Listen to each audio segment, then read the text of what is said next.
پہلے تو میں آپ تمام دیکھنے والوں سے معذرت کرنا چاہوں گا، اور معذرت دو باتوں کی۔ ایک تو آج کا ہمارا یہ جو ولاگ ہے وہ تھوڑا سا طویل ہونے والا ہے۔ بہت سارے دوست ہمیشہ اصرار کرتے ہیں کہ ولاگ مختصر ہونا چاہیے، لیکن ہیپننگ اتنی زیادہ ہوئی ہیں، ڈیولپمنٹس اتنی زیادہ ہیں، تو مجھے لگ رہا ہے کہ ولاگ کچھ تھوڑا سا طویل ہو سکتا ہے، تھوڑا سا لمبا ہو سکتا ہے۔ اور دوسری معذرت اس بات پہ آپ دیکھنے والوں سے کہ پریویس ویلاگ میں جن دو خبروں کا میں نے ذکر کیا تھا، اس ویلاگ میں وہ خبریں آپ کے ساتھ میں شیئر نہیں کر سکوں گا، کیونکہ وجہ میں نے آپ کو پہلے بتا دی ہے کہ ہیپننگ بہت زیادہ ہوئی ہیں۔ تو پہلی جو خبر آپ کے ساتھ ہم شیئر کرنے جا رہے ہیں، ایک تو ہم نے آپ کو بتانا ہے کہ عمران خان صاحب کا جیل میں پھڈا کیا پڑا ہے۔ دو نئے محاذ چیئرمین تحریک انصاف عمران خان نے کھول دیے ہیں۔ ان خبروں پہ آنے سے پہلے جو اڈیالہ جیل میں عمران خان صاحب کے خلاف جو نیب کی توشاخانہ کی تحقیقات ہے، جس میں یہ عامر فاروق صاحب اور جسٹس طارق محمود جہانگیری صاحب تھے، جنہوں نے خان صاحب کی ضمانت کو ریوائیو کیا تھا، بحال کیا تھا اور معاملہ دوبارہ نیب کورٹ کو بھیجا تھا۔ تو آج اکاؤنٹیبلٹی کورٹ میں جج محمد برشید صاحب نے عمران خان صاحب کی صبوری درخواست پہ سماعت کی، اور سماعت کرنے کے بعد عمران خان صاحب کی توشہ خانہ میں عبوری ضمانت کو ریجیکٹ کر دیا گیا، ضمانت کی درخواست کو ریجیکٹ کر دیا گیا ہے، مسترد کر دیا گیا ہے۔ اور اس کے بعد یہ ہوا ہے کہ نیب کی جانب سے اس کیس میں بھی chairman P T I Imran Khan کی گرفتاری ڈال دی گئی ہے۔ یعنی تیسرا کیس ہے سائفر کے بعد 190 ملین پاؤنڈ کا کیس، اور آج توشہ خانہ کا کیس، اس میں عمران خان صاحب کی گرفتاری ڈال دی گئی ہے۔ نیب کے وکلاء کی جانب سے کہا گیا کہ عمران خان صاحب سے تفتیش کرنی ہے، اور یہ ہمارے ساتھ تعاون نہیں کرتے، سوالوں کا جواب نہیں دیتے، ان کی عبوری ضمانت خارج کریں، ہم ان کا جسمانی ریمانڈ لے کے ان سے پوچھ گچھ کرنا چاہتے ہیں، انہیں انٹروگیٹ کرنا چاہتے ہیں۔ دوسری طرف سے عمران خان صاحب کے دفاع میں دلائل دیے گئے، تو جج صاحب نے، بشیر صاحب نے دلائل سننے کے بعد جو ہے وہ عمران خان صاحب کی ضمانت کو ریجیکٹ کر دیا، اور کہا گیا کہ جیل میں ہی عمران خان صاحب سے تفتیش کی جائے گی۔ لیکن جو نیب کے پروسیکیوٹر ہیں سردار مظفر عباسی، ان کا یہ کہنا ہے کہ عمران خان صاحب کا جو ضمانت ہے وہ رد کر دی گئی ہے، کل ہم احتساب عدالت سے عمران خان صاحب کا جسمانی ریمانڈ حاصل کریں گے۔ تو یہ ایک بڑی ڈیولپمنٹ ہوئی ہے۔ اس کے علاوہ ناظرین، آج جو فوجی عدالتوں کا جو فیصلہ تھا، جسے آج سپریم کورٹ کے 6 رکنی بینچ نے 5-1 کے تناسب سے معطل کیا ہے، اس کے بعد لاہور ہائی کورٹ بار کی ایک پریس ریلیز جاری ہوئی ہے، اعلامیہ جاری ہوا ہے، جس میں معطلی کے فیصلے کی مذمت کی گئی ہے، اور کل عدالتی کارروائی کا 14 دسمبر 2023 کو بائیک آؤٹ کرنے کا، یعنی ہڑتال کرنے کا اعلان کیا گیا ہے۔ اب یہ جو بار کی سٹرائک ہے ناظرین، اسے سفر کون کریں گے؟ عام لیٹیگنٹس۔ عام لیٹیگنٹ سفر کریں گے۔ لاہور کی جو متعلقہ عدالتیں ہیں، لوور کورٹس ہیں، کیونکہ ان کے وکلاء عدالتوں میں پیش نہیں ہوں گے، اور جو ہزاروں روپے خرچ کر کے لیٹیگنٹس عدالت تک پہنچیں گے، انہیں بتایا جائے گا کہ آج وکلاء نے ہڑتال کر رکھی ہے تو آپ گھر چلے جائیں، اگلی تاریخ پہ آئے جائے۔ یہ جو ناظرین آج سارا ڈھنڈورا پیٹا جا رہا ہے کہ عدالت نے یہ کر دیا، حکم امتناع کیوں دے دیا، عدالتی نظام زمین بوس ہو گیا، انصاف کا قتل ہو گیا، بنیادی حقوق کا قتل ہو گیا، میرا ناظرین ایک اندازہ ہے، میری رائے ہے، رائے اس کے ہٹ کے بھی چیز ہو سکتی ہے، آپ اختلاف بھی کر سکتے ہیں، مجھے ایسا لگتا ہے کہ آج جو اس معطلی فیصلے پہ جو کچھ کہا جا رہا ہے، کل کو یہ سب کچھ کہنے والے لوگ جو ہے شرمندہ ہوں گے۔ مجھے ایسا لگتا ہے کہ جب اس کیس کا حتمی فیصلہ آئے گا، یہ سارے لوگ شرمندہ ہوں گے۔ تب کیا یہ سب لوگ معافی مانگیں گے؟ نہیں مانگیں گے۔ آج جیسے رونا پیٹنا ہے، اس دن خوشی کے شادیانے بجانے شروع کر دیں گے، لیکن معافی کوئی نہیں مانگے گا۔ اس کے علاوہ ناظرین، تحریک انصاف کے لیے جو ایک بری خبر ہے، بلے کا نشان بہت زیادہ خطرے میں آیا، بلکہ ایسا لگتا ہے کہ جیسے تحریک انصاف سے بلے کا نشان چھن گیا ہے۔ اب اگر پاکستان تحریک انصاف الیکشن کمیشن کو مطمئن نہیں کرتے تو بلے کا نشان پاکستان تحریک انصاف کے ہاتھ میں نہیں آنے والا۔ آج ایک اعلامیہ تحریک انصاف نے جاری کیا ہے، جو پی ٹی آئی کے اعلامیہ جاری ہو رہے تھے الیکشن کمیشن کے خلاف، کہ پی ٹی آئی کے خلاف الیکشن کمیشن جانبدار ہو چکا ہے، بلے کا نشان جاری نہیں کیا جا رہا۔ اس پہ انٹرا پارٹی الیکشن کے معاملے پہ الیکشن کمیشن نے پاکستان تحریک انصاف کو ناظرین 18 دسمبر کو طلب کر لیا ہے، اور اس میں اعلامیہ میں کہا گیا ہے کہ 7 دسمبر کو پاکستان تحریک انصاف کو نوٹس کیا گیا، اور اس نوٹس پہ پاکستان تحریک انصاف کو انٹرا پارٹی انتخابات کے حوالے سے تفصیلات اور جواب جمع کروانے کا کہا گیا۔ 8 دسمبر کو تحریک انصاف نے جواب جمع کرایا، لیکن ہمارا الیکشن کمیشن کا جو 7 دسمبر کا نوٹس تھا، اس میں جو سوالات اٹھائے گئے تھے، تحریک انصاف نے اپنے 8 دسمبر کے جواب میں ان 8 سوالوں کا ان 7 دسمبر کے نوٹس میں 8 دسمبر کو جمع کرائے گئے تحریک انصاف نے جواب میں ان سوالوں کا جواب نہیں دیا۔ تحریک انصاف یہ کہتی ہے کہ بظاہر جو تحریک انصاف کے انٹرا پارٹی انتخابات ہوئے، ناظرین بڑا اہم نقطہ اعلامیہ میں الیکشن کمیشن نے شامل کیا ہے کہ بظاہر جو تحریک انصاف کے انٹرا پارٹی انتخابات ہوئے ہیں وہ قانون اور پی ٹی آئی کا جو اپنا آئین ہے اس سے متصادم نظر آتے ہیں۔ اور آگے کیا کہتی ہے اعلامیہ میں الیکشن کمیشن، کہ الیکشن کمیشن جب تک اطمینان نہیں ہو جاتا کہ الیکشن قانون اور پی ٹی آئی کے اپنے آئین کے مطابق ہوئے ہیں، جو آفیشیل گزٹ نوٹیفیکیشن ہے اس کا جو سرٹیفکیٹ ہے وہ الیکشن کمیشن کی جانب سے جاری نہیں کیا جائے گا۔ اطمینان تک جو ہے اس معاملے کو روکا ہوا ہے، تمام قانونی تقاضے پورے ہوں گے، اگر ہوتے ہیں جو کہ بظاہر لگ رہا ہے کہ الیکشن ٹھیک نہیں ہوئے تو بلے کا نشان جو ہے ناظرین خطرے میں رہے گا۔ اور اس پہ ناظرین حامد خان صاحب نے آج ایک سٹیٹمنٹ دیا ہے بلے کے نشان کے حوالے سے، صاف شفاف انتخابات کے حوالے سے۔ بڑا اہم نقطہ حامد خان صاحب نے اٹھایا، لیکن اس سے کوسچن ریز ہوتا ہے۔ حامد خان صاحب یہ کہتے ہیں کہ اگر الیکشن کمیشن نے صاف شفاف انتخابات کروانے ہیں تو پھر پاکستان تحریک انصاف کو بلے کا انتخابی نشان الاٹ کیا جائے۔ اب یہ جو حامد خان صاحب کی خواہش ہے، اب یہ فروری 2024 کے انتخابات تو پاکستان تحریک انصاف صاف شفاف چاہتی ہے، ساری جماعتیں صاف شفاف چاہتی ہوں گی، عوام تو ضرور چاہتے ہیں کہ 2024 کا الیکشن 8 فروری 2024 کا الیکشن صاف شفاف ہو، لیکن جو حامد خان صاحب کہہ رہے ہیں کہ اگر صاف شفاف انتخابات الیکشن کمیشن نے کروانے ہیں تو پھر آپ ہمیں بلے کا نشان دیں، یعنی اپنے پارٹی کے الیکشن کے اوپر کوسچن مارک ہے، وہ صاف شفاف نہیں ہوئے، لیکن 8 فروری کا الیکشن 2024 کا الیکشن جو ہے وہ پاکستان تحریک انصاف جو ہے وہ صاف شفاف کے ہونے کا مطالبہ کر رہی ہے۔ اب آپ قول و فعل میں تضاد دیکھ لیں، اپنا پارٹی کا الیکشن سرکاری غیر سرکاری تنظیموں نے اسے متنازع قرار دیا ہے۔ لیکن بہرحال دوسری نازی خبر یہ ہے کہ عامر فاروق صاحب کے خلاف عمران خان صاحب نے محاذ کھول دیا ہے ایک مرتبہ پھر، اور ان کے خلاف اسلام آباد ہائی کورٹ میں ایک نئی درخواست دائر کی ہے کہ جتنے بھی مقدمات عمران خان کے اسلام آباد ہائی کورٹ میں ہیں، عامر فاروق صاحب ان مقدمات کو نہ سنیں۔ اور خان صاحب کی درخواست میں کہا گیا ہے کہ عامر فاروق صاحب جب سے چیف جسٹس اسلام آباد ہائی کورٹ بنے ہیں، ایسے لگ رہا ہے کہ جیسے اسلام آباد ہائی کورٹ ون مین شو کا تاثر مل رہا ہے۔ انٹرا کورٹ اپیلوں کے علاوہ ہر بینچ میں یا تو عامر فاروق ہوتے ہیں، اگر ڈبل بینچ ہے تو اس میں بھی عامر فاروق اور کوئی اور جج ہوتا ہے، تو ہمارے کیسز میں صرف یہ جج کوئی شامل ہوتے ہیں۔ یعنی عامر فاروق صاحب پہ تو اعتراض اٹھایا تو جو ڈویژن بینچ میں طارق جہانگیری صاحب بیٹھتے ہیں اور خان صاحب کو ریلیف ملتا ہے، عامر فاروق بھی ریلیف دیتے ہیں۔ چلے عامر فاروق کے ساتھ تو آپ کا مسئلہ ہے، طارق محمود جہانگیری صاحب جو ڈویژن بینچ میں بیٹھتے ہیں وہ بھی تو عامر فاروق صاحب کے ساتھ اتفاق کرتے ہیں،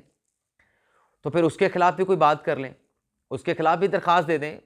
اگر عامر فاروق اچھے نہیں ہیں، آپ کہتے ہیں کہ آپ کو ریلیف نہیں ملتا عامر فاروق سے، تو پھر طارق محمود جہانگیری صاحب بھی اس ڈویژن بینچ کا حصہ ہوتے ہیں، ان کے خلاف درخواست کیوں نہیں دائر کی؟ مزید آگے درخواست میں کہا گیا، اب یہ دیکھیں کہ توشہ خانہ کا ملبہ بھی عمران خان صاحب نے اپنی پٹیشن میں عامر فاروق صاحب پہ ڈال دیا ہے۔ کہا گیا کہ جو توشہ خانہ کا میرا ٹرائل ہوا ہے اس کے ذمہ دار بھی عامر فاروق صاحب ہیں۔ توشہ خانہ کے تحائف آپ نے لیے، تحائف آپ نے بیچے، پیسے آپ کی پاکٹ میں گئے، آپ نے الیکشن کمیشن کے ریٹرنز میں آپ نے ظاہر نہیں کیے، اور ملبہ کس پہ؟ عامر فاروق پہ، کہ اس نے میرا ٹرائل کروا دیا۔ بلے بھی بلے۔ آگے کہتے ہیں کہ وہ جو بیٹی ٹیاریان کا کیس تھا کہ اس پہ بھی 3 رکنی بینچ کا فیصلہ وہ ویب سائٹ پہ اپلوڈ ہوا تھا، 2-1 کے تنافس سے میرے حق میں تھا، عامر فاروق صاحب نے ہٹا دیا۔ بالکل صحیح بات ہے، وہ ویب سائٹ پہ رہنا چاہیے تھا، لیکن بات یہ کہ خان صاحب آپ تو بڑے سچے لیڈر ہیں، بڑے کھڑے لیڈر ہیں، ایماندار لیڈر ہیں، ہاں یا نام میں بتا دیں کہ بیٹی آپ کی ہے، یہ بیٹی آپ کی نہیں ہے، یہ آپ کیوں نہیں بتاتے؟ نہیں ہے تو نہ کر دیں، ہے تو ہاں کر دیں، کیوں نہیں بتاتے؟ اس میں چھپانے والی کون سی بات ہے؟ آپ ریاست مدینہ بنانے چلے ہیں تو نبی پاک صلی اللہ علیہ وسلم ان کے نقش قدم پہ چلتے ہوئے سچ بول دیں، ان کی تعلیمات پہ عمل کریں۔ ریاست مدینہ کی بنیاد سچ پہ تھی نا، تو آپ سچ بول دیں، کیوں نہیں بتاتے؟ یہ نہیں بتائیں گے۔ باقی جو الزام لگانا ہے تو بہرحال عامر فاروق صاحب نے ان الزامات کا جو ہے وہ ایک طریقے سے میں یہ سمجھتا ہوں کہ جواب بھی خان صاحب کو دیا ہے کہ خان صاحب کی جو سائفر کے چلان نقول کی جو تقسیم ہے اس پہ جو اپیل تھی عمران خان صاحب کی، جس پہ اعتراضات لگے تھے، آبجیکشن لگے تھے، وہ عامر فاروق صاحب نے اس کو سماعت کے لیے مقرر کر دیا ہے۔ کل یہ عمران خان صاحب کی اپیل اعتراضات کے ساتھ اسلام آباد ہائی کورٹ میں زیر سماعت آئے گی، اور عامر فاروق صاحب نے اب کی مرتبہ اپنے سامنے نہیں لگائی، میاں گل حسن اورنگزیب کے سامنے یہ درخواست لگا دی ہے۔ تو چلیں، عامر فاروق پہ اعتراض ہے تو میاں گل حسن اورنگزیب صاحب صحیح، لیکن اگر میاں گل حسن اورنگزیب کا بھی فیصلہ خان صاحب کے حق میں نہ آیا تو پھر گل حسن صاحب کے خلاف بھی درخواست دیں گے کہ وہ بھی آپ کے خلاف جانبدار ہیں، ان سے انصاف نہیں مل رہا، وہ بھی آپ کے کیسز نہ سنیں۔ کتنے ججوں پہ عدم اعتماد کریں گے؟ کتنے ججز کے حوالے سے اس طرح کی اپلیکیشن دے کے فورم شاپنگ کریں گے؟ کہاں سے لائیں وہ ججز جناب؟ وہ کہاں سے لائیں ججز جو کہیں good to see you Imran Khan, good to see you Imran Khan, بلکہ خان صاحب گڈ ٹو عمران خان صاحب۔ دوسرا محاذ خان صاحب نے ناظرین کھولا ہے جو توشہ خانہ میں خان صاحب نے کھولا تھا جج ہمایوں دلاور کے خلاف، اب لگتا ہے کہ عامر فاروق صاحب کے بعد، ہمایوں دلاور کے بعد اب ابوالاسناد ذوالقرنین صاحب کی باری آنے والے، کیونکہ آج اڈیالہ جیل میں خان صاحب کی لیگل ٹیم نے خان صاحب نے پھڈا ڈال دیا ہے۔ ناظرین، ہم نے آپ کو بتایا تھا کہ آج عمران خان صاحب کو چارج شیٹ کر دیا گیا ہے، شاہ محمود قریشی کو چارج شیٹ کر دیا گیا ہے، ایف آئی کے جو پروسیکیوٹر تھے وہی باہر آئے، انہوں نے بھی یہی بتایا کہ خان صاحب چارج شیٹ ہو چکے ہیں۔ لیکن جب خان صاحب کی اگلی لیگل ٹیم باہر آتی ہے، سلمان صفدر صاحب باہر آتے ہیں، وہ کہتے ہیں یہ سب دھوکہ ہے، خان صاحب کو چارج شیٹ نہیں کیا گیا،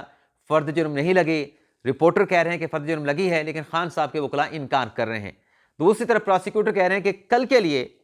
جو 14 دسمبر کو ٹرائل رکھا گیا ہے، پروسیکیوشن کے جو گواہ ہیں ان کو بھی بلا لیا گیا ہے۔ اب یہاں پہ نظر آ رہا ہے کہ اس ٹرائل کو خان صاحب ایک بار پھر متنازع بنانے کی کوشش کریں گے، جیسے توشہ خانہ کا جج ہمایوں دلاور کو ٹرائل کو متنازع بنایا، ہمایوں دلاور کو بنایا، اس کے خلاف کمپین چلائی، وہ بیچارہ لندن گیا، وہاں پہ اس کا پیچھا کرتے رہے، اور یہاں پہ بھی لگتا ہے کہ ابوالاسناد ذوالقرنین صاحب پہ پریشر بلڈ کرنے کی کوشش کی جا رہی ہے۔ دیکھتے ہیں کہ ابوالاسناد ذوالقرنین صاحب کتنا دباؤ برداشت کرتے ہیں اور خان صاحب کتنا ان کے اوپر دباؤ ڈالتے ہیں اور کتنا ان کو متنازع بناتے ہیں اور پھر کتنی ان کو کامیابی ملتی ہے۔ اس کے علاوہ ناظرین ایک اور خبر بھی آپ کے ساتھ جاتے جاتے شیئر کر لیں کہ جو آصف علی زرداری صاحب نے ایک انٹرویو دیا تھا کہ عمران خان صاحب نے کے پی کے میں اپنی حکومت کی وجہ سے بہت سارے جو افغانی ہیں ان کے نیشنل آئی ڈی کارڈ بنوائے، نیشنل آئی ڈی کارڈ بنوا کے ان کے ووٹر لسٹوں میں نام شامل کروا دیے، تو یہ لوگ ان کو ووٹ دیتے ہیں، اس لیے خان صاحب ان کو سپورٹ کرتے ہیں۔ تو آج مولانا فضل الرحمان صاحب نے بھی الیکشن کمیشن سے مطالبہ کر دیا ہے کہ اگر الیکشن کچھ ہفتے کچھ دن تاخیر کا شکار ہو جائیں، لیکن جو سابق صدر آصف علی زرداری نے پوائنٹ آؤٹ کیا ہے، جو بات کی ہے کہ افغانیوں کے جو ان کے پاس نیشنل آئی ڈی کارڈ ہیں تو وہ ان کے ووٹر لسٹوں میں نام شامل ہے، تو پہلے تو اس بات کی تصحیح کی جائے، اس چیز کو کلیئر کیا جائے کہ افغانی ووٹر جو ہے اسے پاکستان کے ووٹر لسٹ سے نکالا جائے تاکہ صاف اور شفاف انتخابات ہو سکے۔ اور یہ بھی مولانا فضل الرحمان صاحب نے کہا کہ ان کا تو ووٹر یہاں پہ ہے نہیں، تو اب پتہ چلا کہ ووٹ ان کو کیسے ڈلتے ہیں۔ سائفر کیس میں ناظرین ایک اور ڈیولپمنٹ ہوئی ہے، جہاں خان صاحب نے پھڈا ڈالا ہے، تو یہ پھڈوں سے بچنے کے لیے اور بہت ساری چیزوں کی کیئر کرنے کے لیے پروسیکیوشن نے جج ابوالاسناد ذوالقرنین صاحب کو ایک اپلیکیشن دی ہے۔ اس اپلیکیشن میں کہا گیا کیونکہ آفیشیل سیکرٹ ایکٹ کی خلاف ورزی کا کیس ہے، قومی رازوں کا کیس ہے، قومی رازوں کو افشا کرنے کا کیس ہے، تو پھر میڈیا کیسے آ سکتا ہے، اس میں عام پبلک کیسے بیٹھ سکتی ہے؟ تو پروسیکیوشن نے کہا کہ آپ اس کیس کا جو ٹرائل ہے اس کو ان کیمرہ کریں۔ تو درخواست عدالت میں آ چکی ہے، درخواست جج صاحب کے سامنے پہنچ چکی ہے، لیکن جج صاحب نے کہا کہ کل اس درخواست پہ فیصلہ کریں گے۔ تو کل دیکھتے ہیں اگر ابوالاسناد ذوالقرنین صاحب نے یہ فیصلہ کیا کہ اگر ایسے حالات ہیں، ایسے قومی راز ہیں جو افشا نہیں ہونے چاہیے، اور اگر ان کیمرہ ٹرائل کا فیصلہ ہو گیا تو پھر میڈیا شیڈیا اندر سے غائب۔ اور یہ اس کی وجہ ناظرین جو مجھے لگتا ہے جو بنے گی وہ ان کی اپنی جلد بازیاں تحریک انصاف کی، اور جیسے کہ پٹیشن دائر کی گئی وہ ڈسپوز آف ہو گئی کہ میڈیا کو یہاں تک رسائی دیں، خان صاحب کے ساتھ آ کے بیٹھے، یہ سب کچھ رہیں۔ یہ چیزیں جب شو کرتے ہیں نا، آپ اپنے کارڈ شو کر دیتے ہیں، اس کے لیے دوسروں کے لیے مسائل پیدا ہوتے ہیں، اور آپ جب دوسروں کے لیے مسائل پیدا ہوتے ہیں الٹیمیٹلی پھر آپ کے لیے مسائل بھی پیدا ہوتے ہیں۔ لیکن بہرحال دیکھتے ہیں کہ کل ابوالاسناد ذوالقرنین صاحب اس پہ کیا فیصلہ کرتے ہیں۔ اس کے علاوہ ناظرین الیکشن کمیشن کے حوالے سے ایک بڑی اہم خبر ہے۔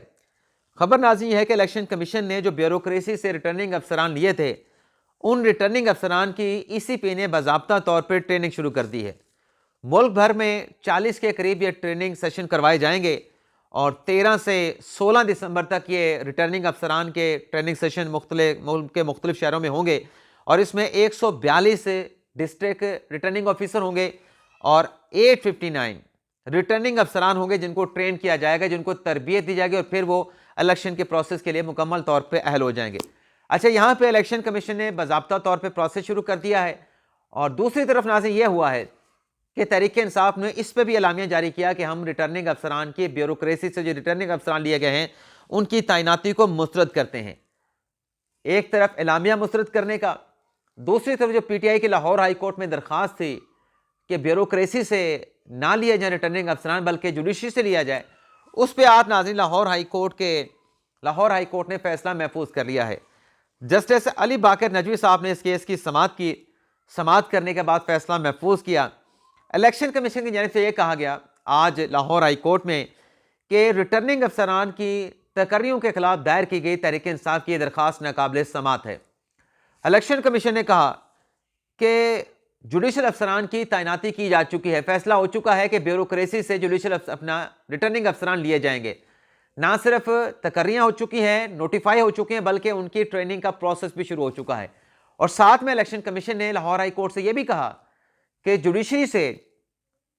ریٹرننگ افسران لینے کے لیے جوڈیشل افسران کی درخواست کی گئی تھی کہ ہائی کورٹ اپنے جوڈیشل افسران الیکشن کمیشن کے ڈسپوزل پہ دے تاکہ انہیں الیکشن میں ریٹرننگ افسران بنایا جائے، لیکن ہائی کورٹ نے یہ کہتے ہوئے کہ ہمارے پاس زیر التوا کیسز کا دباؤ بہت زیادہ ہے، کیسز بہت زیادہ پینڈنگ پڑے ہیں، ان کو ڈسپوز آف کرنا ہے تو جوڈیشل افسران کی کمی ہے، تو لہٰذا آپ بیوروکریسی سے کرائیں، ہم اپنے جوڈیشل افسران نہیں دیں گے۔ تو پھر الیکشن کمیشن کے پاس بیوروکریسی سے ریٹرننگ افسران لینے کے علاوہ کوئی چارہ نہیں تھا، کوئی آپشن نہیں تھا، تو اس لیے بیوروکریسی سے ہم نے ریٹرننگ افسران لیے ہیں۔ لیکن بہرحال علی باقر نجوی صاحب نے فیصلہ محفوظ کر لیا ہے، تو دیکھتے ہیں کہ یہ محفوظ کیا گیا فیصلہ کب اناؤنس ہوتا ہے۔ اس کے علاوہ ناظرین، ہبہ فواد چوہدری صاحب کی اہلیہ آج وہ پھر میڈیا کے اوپر چھائی رہیں، میڈیا پہ، پہلے نیشنل میڈیا پہ اور پھر سوشل میڈیا پہ۔ ایک تو انہوں نے یہ کہا کہ جو فواد چوہدری صاحب ہیں وہ الیکشن لڑیں گے، جیل سے لڑیں گے، میں ان کی کمپین چلاؤں گی، کل سے ان کی میں کمپین کا آغاز کرنے جا رہی ہوں۔ لیکن ساتھ میں انہوں نے یہ کہا کہ آج جو الیکشن کمیشن، توہین الیکشن کمیشن کی جیل میں سماعت تھی، اس میں فواد چوہدری صاحب کے سامنے میں بھی موجود تھے، لیکن فیصل چودھری کا میرے ساتھ رویہ درست نہیں تھا، تو میں فیصل چودھری کے رویے پر عدالت سے رجوع کروں گی۔ اب نہ جانے کون سے رویے پہ فیصل چودھری صاحب پہ اعتراض ہے۔ فیصل چودھری صاحب بھی بڑی اچھی شخصیت ہیں، اور ہبہ فواد صاحبہ جو ہیں وہ فواد چودھری صاحب کی اہلیہ ہیں، تو وہاں پہ ان کی موجودگی میں تو میرے خیال اگر کوئی ایسا کیا ہوتا، رویہ درست نہ ہوتا، تو فواد چودھری صاحب خود بھی فیصل چودھری کو کہہ سکتے تھے، لیکن ہبہ چودھری صاحب نے آ کے یہ بات کی ہے، چودھری صاحبہ نے یہ بات کی ہے، تو دیکھتے ہیں کیا وہ کارروائی کرنے جاتے ہیں۔ لیکن کل سے انہوں نے فواد چودھری کے لیے، اپنے خاوند کے لیے الیکشن کمپین کا بھی اعلان کر دیا کہ وہ الیکشن کمپین خود جا کے جہلم میں ان کا جو حلقہ ہے وہاں پہ رن کریں گی، اور کسی اور کو الیکشن نہیں لڑنے دوں گی فواد چودھری کی سیٹ سے۔ غالباً وہ فیصل چودھری کی جانب اشارہ کر رہی تھی۔ اس کے علاوہ ناظرین، ایک بڑی شخصیت کی پاکستان تحریک انصاف میں شمولیت کی خبر دی گئی ہے۔ یہ خبر ناظرین سمیع ابراہیم صاحب نے دی ہے۔ سمیع ابراہیم صاحب نے یہ ٹویٹ کیا کہ ایک بڑی شخصیت، ایک بڑا نام، ایک سیاسی شخصیت بڑے قد کاٹ والی پاکستان تحریک انصاف میں شامل ہونے جا رہی ہے۔ اچھا ناظرین، میں نے جب یہ ٹویٹ دیکھا تو میرا دو اشخاص کی طرف ذہن گیا۔ ایک تو اعتزاز احسن صاحب ہو سکتے ہیں۔ آج اعتزاز احسن صاحب شکوہ کر رہے تھے پاکستان تحریک انصاف میں سپریم کورٹ میں ٹھہر کے کہ انہوں نے بھٹو ریفرنس کی تیاری کر رکھے تھے، تمام انتظامات کر رکھے تھے، اور آڈیو ویڈیو ٹرانسکرپٹ کے بھی چیزیں مکمل کر چکے تھے، لوگوں کو اعتماد میں لے چکے تھے، لیکن مجھے زرداری صاحب نے کہا گیا، ان کی طرف سے کہا گیا کہ آپ سپریم کورٹ میں پیش نہیں ہوں گے، فاروق ایچ نائک پیش ہوں گے، اور بھی انہوں نے بہت سارے شکوے کیے۔ تو لگتا ہے کہ اختلافات بہت زیادہ ہیں، لیکن میرا جو زیادہ اندازہ جن کی طرف اشارہ میرا جاتا ہے، میرا ذہن جاتا ہے، وہ ناظرین لطیف کھوسہ صاحب کی طرف جاتا ہے۔ لطیف کھوسہ صاحب کے بارے میں آصف زرداری صاحب نے کہہ دیا تھا کہ وہ اب پیپلز پارٹی کا حصہ نہیں، جس کے بعد کھوسہ صاحب نے بھی کہا تھا کہ ٹھیک ہے، میں بھی اپنا فیصلہ لوں گا۔ تو جمعرات کا دن سمیع ابراہیم صاحب نے بتایا کہ جمعرات کے روز اس بڑی سیاسی شخصیت کی پاکستان تحریک انصاف میں شمولیت ہوگی، تو لگتا ہے یہ کہ یہ کوئی اور نہیں بلکہ لطیف کھوسہ صاحب ہوں گے۔ فیوریٹ تو وہی دکھائی دیتے ہیں، پورا فال تو ان کے نام پہ نکلنے کا امکان ہے، لیکن شاید اعتزاز صاحب بھی ہوں، لیکن میرا اندازہ جو ہے، میرا ووٹ جو ہے وہ لطیف کھوسہ صاحب کے اوپر ہے کہ وہ ہوں گے جو پاکستان تحریک انصاف میں شمولیت اختیار کریں گے۔ اللہ کا شکر ہے، معذرت میں نے آپ کے ساتھ ایڈوانس میں کر لی تھے، لیکن 19 منٹ میں کنکلوڈ ہو گیا۔ یہ بھی میرے خیال میں ہم اتنا کر ہی لیتے ہیں، لیکن پھر بھی مجھے لگ رہا تھا کہ 22 سے اس